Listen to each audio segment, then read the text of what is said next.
देखिए, लेकिन एक बहुत बड़ा मैसेज है और राजस्थान की सियासत के लिए एक बहुत बड़ी खबर भी है कि सचिन पायलट उप मुख्यमंत्री और प्रदेश अध्यक्ष दोनों पद से हटाए गए। विश्वेंद्र सिंह पर्यटन मंत्री, जो कि लगातार सचिन पायलट के साथ थे, इस वीडियो में नजर नहीं आ रहे थे, उनके खिलाफ भी कार्रवाई हुई, मंत्री पद गया उनका। गोविंद डोडासरा शिक्षा मंत्री, जो राजस्थान के हैं, जाट कम्युनिटी से आते हैं, उनको प्रदेश अध्यक्ष बनाया गया है। और जिस तरीके के फैसले वाकई में राजस्थान की सियासत में बहुत महत्वपूर्ण है। जैसे ही सीएम यहां से निकले उसी वक्त हमें अंदाजा हो गया था कि वो राजभवन मुख्य राज्यपाल से मिलने के लिए जा रहे हैं और ये बताने के लिए जा रहे हैं कि राजस्थान सरकार के 3 मंत्रियों को बर्खास्त किया गया है और समर्थन पत्र दिखाया जाएगा। कुल मिलाकर सुरजेवाला ने उसके थोड़ी देर बाद घोषणा कर दी। जिस तरीके से अंदर विधायकों का समर्थन मिला था, विधायकों ने एक सुर में एक ही बात कही थी कि पिछले जो भी 48 घंटे से राजस्थान में सियासी घटनाक्रम चल रहा है उसमें अशोक गहलोत के साथ जितने भी विधायक खड़े हैं उन्होंने अपनी निष्ठा दिखाई है, उन्होंने अपना समर्थन अशोक गहलोत और पार्टी को दिखाया है। लिहाजा जिन्होंने बगावत की है, जिन्होंने विरोध किया है, उनको इसका अंजाम मिलना चाहिए। और ठीक वैसा ही हुआ जैसे कि विधायक दल की बैठक में एक रेजोल्यूशन पास हुआ और सभी ने उसकी सहमति दी और आखिरकार बाहर आकर यह औपचारिक घोषणा कर दी कि पीसीसी चीफ सचिन पायलट अब नहीं है, उप मुख्यमंत्री के पद पर नहीं है, पार्टी ने उनसे किनारा कर लिया। सचिन पायलट से दोनों पद छीन लिए गए हैं, उनके सहयोगी रमेश मीणा और विश्वेंद्र से भी उनके मंत्री पद छीन लिए गए हैं। इस वक्त की सबसे बड़ी खबर क्या मनीष, अब हम ये माने ये सियासी ड्रामे का क्लाइमैक्स है? क्या अशोक गहलोत इस वक्त राजभवन पहुंच गए हैं? देखिए, बहुत बड़ा क्लाइमैक्स है। अब राजस्थान में एक तरफ ये तो क्लियर हो गया है कि पार्टी ने एक मजबूत स्टैंड लिया है, कांग्रेस पार्टी ने, और अशोक गहलोत ने अपनी ताकत दिखा दी है, समर्थन दिखाया और उसके बाद जो अशोक गहलोत चाहते थे वो हुआ। और अब सचिन पायलट क्या करेंगे? क्या थर्ड के एक नई पार्टी बनाएंगे या बीजेपी के साथ मिलेंगे? क्या उनका स्टैंड है, ये देखने वाली बात है। लेकिन ये जो लगातार जो 2 और नेता हैं सचिन पायलट के साथ, विश्वेंद्र सिंह और रमेश मीणा, ये 2 ऐसे नेता थे जो लगातार सरकार के खिलाफ बगावत कर रहे थे, लगातार बयानबाजी कर रहे थे। और हाल फिलहाल में जो ट्वीट अगर हम देखें तो बार बार विश्वेंद्र सिंह एक तरीके का ट्वीट कर रहे थे, कभी सचिन पायलट की पगड़ी पहने हुई चीजों को पिंड कर रहे थे, ट्वीट कर रहे थे, उनको साहिब, सरकार का साहिब बता रहे थे। और उन्होंने इससे पहले भी ट्वीट की कि राजस्थान में निष्ठा से हमने अपना कर्तव्य निभाया है, लेकिन मुझे सिर्फ गुर्जर एजिटेशन में ही इस्तेमाल किया गया कि गुर्जर एजिटेशन को रिजॉल्व करने के लिए ही विश्वेंद्र सिंह जाने पहचाने गए और उसके अलावा उनको किसी तरीके की तरजीह दी ही नहीं गई इस सरकार में। लिहाजा वो लगातार बगावत कर रहे तो सचिन पायलट के साथ मौजूद थे। रमेश मीणा एक ऐसा नाम है जो सचिन पायलट के साथ जितने भी विधायक मौजूद हैं इस समय, उन सबको एक साथ एकजुट बनाए रखने के लिए रमेश मीणा ने पूरी लॉबिंग की, लगातार वो कोशिश कर रहे, तो ठीक वैसा ही इनपुट मिला भी और उसी के आधार पर यहाँ पर आज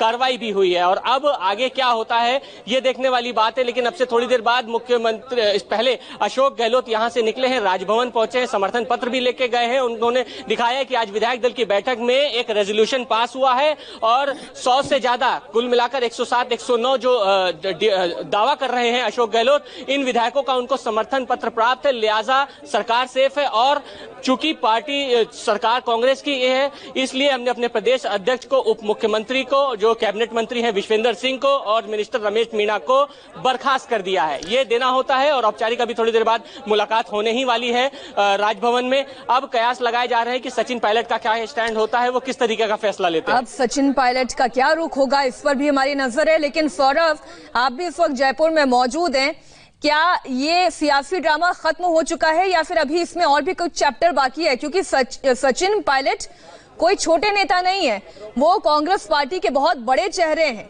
उन्हें एक साथ डिप्टी सीएम के पद से हटा देना, प्रदेश अध्यक्ष के पद से हटा देना कोई छोटा फैसला नहीं है। मीनाक्षी, देखिए, अब जिस तरीके से आप कह रही हैं कि पॉलिटिकल जो पूरा मूवमेंट है वो खत्म नहीं हुआ, पूरे तरीके से पॉलिटिकल मूवमेंट अब शुरू हुआ है, खासतौर से राजस्थान में। जिस तरीके से आपने बोला कि जो है सचिन पायलट छोटे नेता ने, वाकई में जिस तरीके से 17 से 18 साल के करियर ग्राफ में वो सांसद रहे, मंत्री रहे, उसके बाद से वो पीसीसी अध्यक्ष भी रहे, साथ में डिप्टी सीएम की पोस्ट भी उनके पास रही, और जिस तरीके से उनको पूरा मौका दिया गया है कि आप वापस आइए, सीएलपी की मीटिंग में आइए, एक नहीं 2 मौके दिए गए, आज मीटिंग भी देर से शुरू की गई, उसके बाद से पूरी तरीके से के आश्वस्त होने के बाद में मीटिंग में जब तय हुआ और जब अशोक गहलोत ने यह तय कर लिया कि पूरे नंबर्स उनके पास हैं, तो आप सोचिए कि केवल सचिन पायलट पे ही नहीं कार्रवाई होती है, सीधे सीधे मंत्रियों पे भी कार्रवाई होती है, जो मंत्री खुलकर उनका समर्थन कर रहे थे। साथ में अध्यक्ष वो हैं, इस वजह से भी उनको पार्टी से एक अध्यक्ष पद से भी हटाया गया। तो ये एक छोटी कार्रवाई नहीं है और तत्काल प्रभाव से दूसरे अध्यक्ष को पद पर बैठा भी दिया गया। की भी सोची समझी रणनीति होगी। वो ये जानते होंगे कि पार्टी अगर एकजुट वहां पर दिखाई दे रही है तो कोई अनुशासनात्मक कार्रवाई उनके खिलाफ हो सकती है। और केजी सुरेश जी, यही मैं अब संभावनाओं पर आपसे बात करना चाहती हूँ कि सुबह का भूला या शाम का भूला आप सचिन पायलट को इस श्रेणी में नहीं रख सकते। वो जो भी कर रहे हैं बहुत सोच समझकर रणनीति बनाकर कर रहे हैं। बिल्कुल बिल्कुल मीनाक्षी जी, ना भोला है ना भोला है ये बिल्कुल सोच समझ के, क्योंकि देखिए उनका तो बिल्कुल नजरें कुर्सी, सीएम की कुर्सी पर थी और उससे नीचे किसी चीज के लिए वो समझौता करने के लिए तैयार नहीं थे। और मुझे नहीं लगता कि उनका खेल अभी खत्म हुआ है, रादर अब खेल शुरू होगा। ये तो उम्मीद मतलब हम कि ये तो होना ही था कि अब कार्रवाई होगी। अब यह है कि वो कितना ताकत जुटा पाते हैं। देखिए, हो सकता है कि इस वक्त जो गहलोत साहब के साथ दिखाई देते हैं, जरूरी नहीं है कि सबके सब जो है वाकई जब वक्त आएगा तो उनका साथ दें। शायद यही सचिन पायलट की राजनीति है। लेकिन बहुत स्पष्ट है कि जिस वक्त वो बगावत के रास्ते पर निकल पड़े तभी ये क्लियर था कि हम एक पॉइंट ऑफ नो रिटर्न की तरफ जा रहे हैं, जहां जो है आपको वापसी का कहीं भी कोई गुंजाइश नहीं थी। और ये बिल्कुल स्पष्ट हो चुका था। वो पिछले जब से लेकर वो उप मुख्यमंत्री बने तब से लेकर, रादर मैं तो ये कहूंगा कि राजस्थान के चुनाव के नतीजों के आने के बाद से लेकर वो इसी मुहिम में लगे हुए थे कि वो सीएम बने। और जब उन्होंने ये आखिरी कदम उठाया तब वो बिल्कुल तैयार थे इसके लिए कि उनका बर्खास्त होगा, कांग्रेस पार्टी से उनकी विदाई होगी। ये बिल्कुल निश्चित था। उन्हें कोई कम से कम कोई अस्पष्टता नहीं थी, बिल्कुल स्पष्ट थे वो। अब देखना है कि अब क्या रणनीति होगी। क्या वो कोई क्षेत्रीय दल की घोषणा करेंगे, क्या वो बीजेपी में शामिल होंगे, क्योंकि ज्योतिरादित्य सिंधिया ने यही है कि अभी तक एक भी औपचारिक संदेश सचिन पायलट का नहीं आया है। और देवेंद्र, इसलिए ये कयास लगाए जा रहे हैं, जिस तरीके से रणदीप सुरजेवाला पूरा ठीकरा बीजेपी पर फोड़ रहे थे, उन्हें सबसे आसान यही लगा ये कहना कि बीजेपी ये पार्टी तोड़ने की कोशिश कर रही है और विधायकों को खरीदने की कोशिश कर रही है। कुछ चिंगारी है जिसे वो हवा दे रहे थे। और देखिए, निश्चित तौर पे और राजस्थान के घटनाक्रम को आप देखें तो इसमें कोई संदेह नहीं कि सचिन पायलट का कोई ना कोई चैनल बीजेपी के साथ खुला हुआ है। और ये सोर्सेज के थ्रू हमें लगातार इस बात की जानकारी मिलती रही है। लेकिन ये पूरा का पूरा ऑपरेशन बिल्कुल भी बीजेपी का नहीं था। बीजेपी सिर्फ उस बात को लेकर हवा दे रही थी। ये पूरा ऑपरेशन एक तरह से आप देखें, और यह पूरा जो एपिसोड है वो सचिन पायलट का अपना झेला हुआ है, अपना क्रिएट किया हुआ है। अब सचिन पायलट को बीजेपी कैसे इस्तेमाल करती है ये निर्भर करेगा इस बात पर कि सचिन पायलट का आगे का रुख क्या होता है। अभी थोड़ी देर पहले सचिन पायलट के किसी समर्थक से बात हो रही थी चैट के थ्रू, तो उनका ये कहना था कि बहुत जल्द वो कुछ बोलेंगे। हालांकि इशूज ये है कि भले ही उन लोगों को पद से हटाया गया है लेकिन पार्टी से अभी भी नहीं हटाया गया है। तो ऐसी स्थिति में एमएलए थोड़ा सा शायद सतर्कता बरतना चाह रहे हो, क्योंकि उनके साथ जो एमएलए हैं वो किस हद तक आगे जाना चाहते हैं। पार्टी में रहकर नाराजगी जताना और बात होती है, लेकिन सार्वजनिक तौर पर खुले तौर पर बात कह देना वो दूसरी चीज होती है। तो ऐसे में इन सारी चीजों को वर्कआउट करने के बाद सचिन पायलट की आगे की जो स्ट्रेटजी होगी उसको बीजेपी फिर अपने हिसाब से इस्तेमाल करेगी। फिलहाल जो कुछ भी कांग्रेस खेमे में हो रहा है आप देखें तो बीजेपी के लिए विन विन सिचुएशन है। अशोक गहलोत को भले ही ये लग रहा हो कि बहुमत से वो आंकड़ा पार है, बहुमत से ज्यादा उनके पास, लेकिन वो मार्जिन कितना कम है। और ऐसी स्थिति में अगर आगे अगर सचिन पायलट आज की तारीख में भी ये कह देते हैं कि भाई हमें फ्लोर टेस्ट चाहिए, या बीजेपी मान लीजिए कह ले कि हमें फ्लोर टेस्ट चाहिए, तो असली गणित तो फ्लोर टेस्ट में समझ में आएगा। बड़ी खबर यह है, राजस्थान के प्रभारी ओम माथुर पायलट पर एक्शन के बाद उन्होंने एक बड़ा बयान भी दिया है। ओम माथुर जयपुर के लिए निकल गए। देखिए, अच्छा देवेंद्र, जो हम बात कर रहे थे कि बीजेपी भी अपने सारे चैनल खोले हुए, ओम माथुर इस वक्त निकल चुके हैं जयपुर के लिए।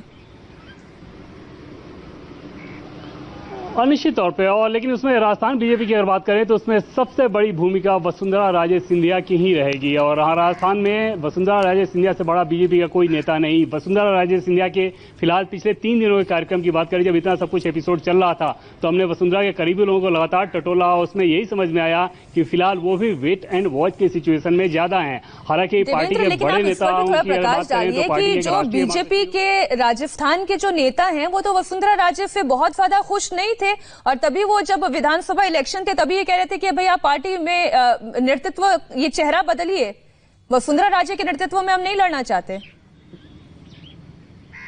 जी हाँ, निश्चित तौर पे कुछ नेता ऐसे हैं, लेकिन वहां पे अगर जनाधार की बात करें तो आज भी राजस्थान में वसुंधरा राजे से बड़ा नेता बीजेपी के पास कोई नहीं है। और यही कारण है कि राष्ट्रीय नेतृत्व, चाहे मौजूदा नेतृत्व हो या पहले के जो राष्ट्रीय अध्यक्ष हैं, उनके साथ वसुंधरा राजे के इक्वेशन कोई बहुत अच्छे कभी नहीं रहे।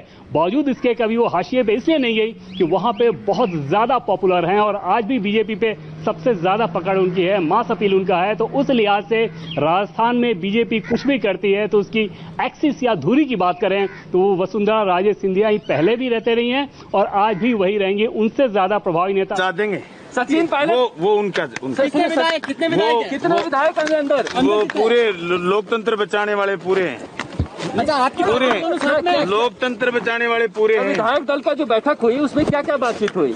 अभी विधायक दल की बैठक में मैं नहीं था, मैं तो एक सारी पार्टियों की जो बैठक थी उसमें था जिसमें ये तय किया गया लोकतंत्र बचाना। अच्छा बलवान जी, एक रुक जाओ तो मैं बलवान जी ये बताइए, एक रुक जाओ भाई, बलवान जी ये बताइए कि क्या सरकार आपको लग रहा है कि बच जाएगी? बच गई सरकार, बच गई। वहाँ जो दावे किया जा रहे हैं कि 22 से ज्यादा विधायक हैं, ट्वीट किया लोकतंत्र की रक्षा के लिए मैं कुछ बिल्कुल करेंगे, कर रहे हैं, ये एक्सरसाइज है।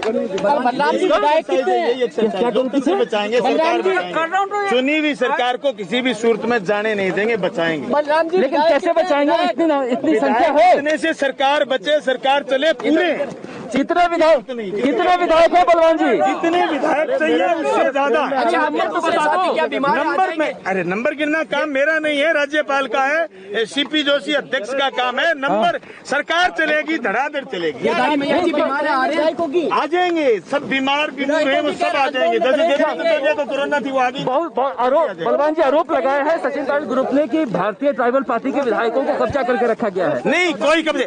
देखो एक बात सुनो, वहाँ अंदर लोगों की मीटिंग है, मैं गया था आपके सामने और मैं वापस आ रहा हूँ। कहाँ है कब्जा? मीटिंग में था मैं। जो सभी दलों की बैठक थी, जो दल मदद में है लोकतंत्र बचाना था, तो उस बैठक में मैं शामिल था। मैं जा रहा हूँ, कहाँ दिक्कत है? बलवान जी ये नहीं बता रहे कि संख्या कितनी है? संख्या गिनना काम उनका है। मेरा कहना ये स्पष्ट कि आज राजस्थान में ये संकट नहीं है कि सरकार गिरेगी। मार्क्सवादी कम्युनिस्ट पार्टी आपने छोड़ दी क्या? नहीं, कहाँ छोड़ दी? तो मैं निलंबित हूँ, लेकिन विधायक दल का नेता हूँ। मैं सरकार बचाने के लिए हर कदम उठाऊंगा। हमारे संवाददाता मनीष जुड़े हुए हैं। मनीष, ये बलराम जो हैं वो विधायक हैं और साथ ही साथ वो ये भी बता रहे हैं कि सरकार कहीं नहीं जाने वाली, सरकार बचानी थी, लोकतंत्र बचाना था और सरकार को बचाने के लिए जितने संख्या चाहिए उससे कई ज्यादा संख्या उनके पास है। मनीष, देखिए, माकपा विधायक हैं ये बलवान पुनिया, ये थोड़ी ही देर पहले विधायक दल की बैठक में पहुंचे थे। इससे पहले गायब थे। बलवान पुनिया को तलाशा भी जा रहा था कि आखिरकार बलवान पुनिया कहाँ है। और ये आगे बीच में बीजेपी नेता शहनवाज हुसैन कुछ कह रहे हैं, आइए सुनते हैं। विनाश काले विपरीत बुद्धि, कांग्रेस विनाश की तरफ बढ़ रही है। कांग्रेस अपने ही नेताओं को अपमानित करती है। कोई भी राहुल गांधी के लिए खतरा न बन जाए, चाहे वो सचिन पायलट हो या ज्योतिरादित्य सिंधिया हो। ये अगर दोनों कभी मुख्यमंत्री बन जाते मध्य प्रदेश और राजस्थान के, तो वो उनका कद और उनकी योग्यता इतनी हो जाती कि वो राहुल गांधी के लिए भविष्य में खतरा बन जाते। इसलिए झगड़ा अशोक गहलोत और सचिन पायलट का नहीं है, झगड़ा है कि राहुल जी प्रियंका जी के सामने कोई टैलेंटेड युवा नेता आगे न बढ़ जाए, इसलिए उसके पड़कतरो। और इसी योजना के तहत 5 साल मेहनत सचिन पायलट से कराया था, प्रदेश अध्यक्ष बनाया था। 5 साल सचिन पायलट ने दिल्ली का मुंह नहीं देखा, पूरी तरह वो मेहनत करते रहे, राजस्थान में जूझते रहे। और सरकार जब आ गई तब दिल्ली में बैठे हुए अशोक गहलोत जी को राहुल जी प्रियंका जी ने मुख्यमंत्री बना दिया और बार बार सचिन पायलट को अपमानित करते रहे। और अब सिर्फ दिखावे का बहाना कर रहे थे। ये कांग्रेस की सोची समझी रणनीति थी। ये ज्यादा दिन तक अशोक गहलोत भी मुख्यमंत्री नहीं रहेंगे। अभी तो उन्होंने उप मुख्यमंत्री से सचिन पायलट को हटाया है, लेकिन वो मुख्यमंत्री हैं या नहीं हैं ये उनको बताना होगा, क्योंकि कांग्रेस की सरकार अल्पमत में है राजस्थान के अंदर। पायलट के इतने अच्छे मित्र रहे हैं, दोस्त रहे हैं, सचिन पायलट क्या इस तरह से विदाई हो गई कि बर्खास्त कर दिए गए दोनों पदों से? देखिए, ये निर्णय पार्टी आलाकमान के हैं, लेकिन मैंने पहले भी निवेदन किया था कि मैं कांग्रेसी हूं, कांग्रेस के साथ रहूंगा और हरदम जब जहां कांग्रेस को जरूरत पड़ेगी, कांग्रेस से विधायक होने के नाते, पार्टी का कार्यकर्ता के होने के नाते और मेरे परिवार की लगातार ये परंपरा रही है कि हम पार्टी के साथ रहें, तो मैं कांग्रेस के साथ। क्या विधायकों के परेड कराई, लेकिन ये बताइए किस तरह से 22 विधायक चले गए और 3 मंत्री अभी तक परेड का कोई प्रोग्राम नहीं है, लेकिन जब जैसा आलाकमान तय करेगा, हमारा नेतृत्व तय करेगा, कांग्रेस संगठित है, एक साथ है। क्या सूची दे दी गई है? ऐसी अभी कोई जानकारी अभी तक जब तक फ्लोर टेस्ट की डिमांड नहीं हुई है तो सूची देने की जरूरत कहाँ पड़ती है? तो कब तक यहाँ होटल में आप लोग बैठे रहेंगे? कब तक होटल बैठे रहेंगे? देखिए, ऐसा है, होटल में बैठे रहने का कोई सवाल नहीं है। बात यह है कि हम लोग संगठित है, यहाँ से बाहर जाएं तब भी एकजुट है, एक साथ है, पूरी कांग्रेस संगठित है।